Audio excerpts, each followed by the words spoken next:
it's been quite a long time since I saw The Exorcist. And given that there's a new Exorcist film coming out, I've seen the trailers, it looks really great. I decided it's time to go back and watch The Exorcist, and then I plan to watch the other Exorcist films. If they end up being not so good, I've seen a couple of star ratings for the next film, and it doesn't seem to be the best well received. But my plan is to watch them all. And I have to say, I couldn't remember much about The Exorcist because it's so well loved and well known. I obviously remembered the basic concept, and I've seen many of the scenes just in, TV shows that look at the best films of all time and things. But I couldn't remember the specifics, and I have to say, I'm glad of that because I went into it pretty much with a fresh mind, and I loved it. I adored it.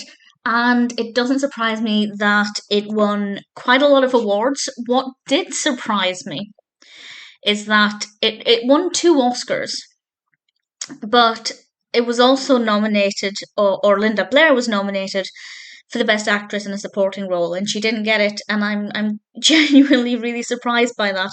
It did win Best Writing Screenplay for William Peter Blatty and also Best Sound.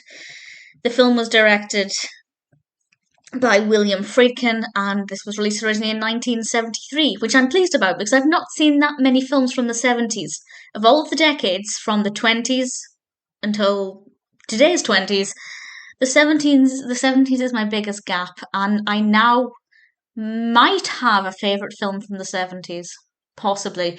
If you're unaware of what the concept is, it's very simple. A little girl called Regan is possessed. Regan is played by Linda Blair, and as the film goes on, the makeup is horrendous. She starts off looking quite sickly, and then she starts to look quite green, and then her eyes do these amazing things, and she just looks horrendous by the end of it. But it's so fantastically done, and I'm surprised it didn't win any Oscars for that because the makeup effects are just absolutely phenomenal. And her mother, played by Ellen Burstyn, her mother Chris, obviously takes her to doctors, she sees psychiatrists, and then she starts to turn down the avenue of exorcisms. But will that be enough? Will it work?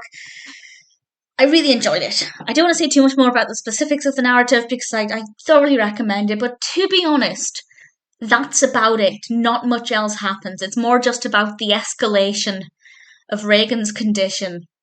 And I can't get over Linda Blair's performance. She was, even for an adult, that would be an incredible performance. But for a child, she just did a phenomenal job, and the makeup was incredible.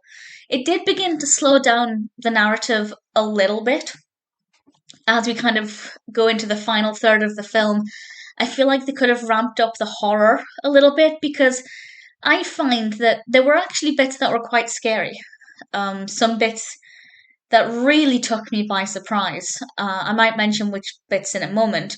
But then it stopped being as scary and it became more fascinating and intriguing. But the horror aspect kind of disappeared after the first half of the film, which I was a little bit disappointed by, but I still thoroughly enjoyed it. And there were so many things in this that I loved that didn't really bother me.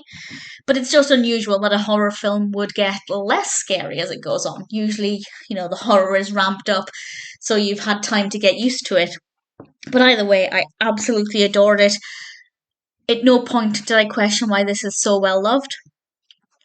In fact, it's number 228 of the top rated film on IMDb.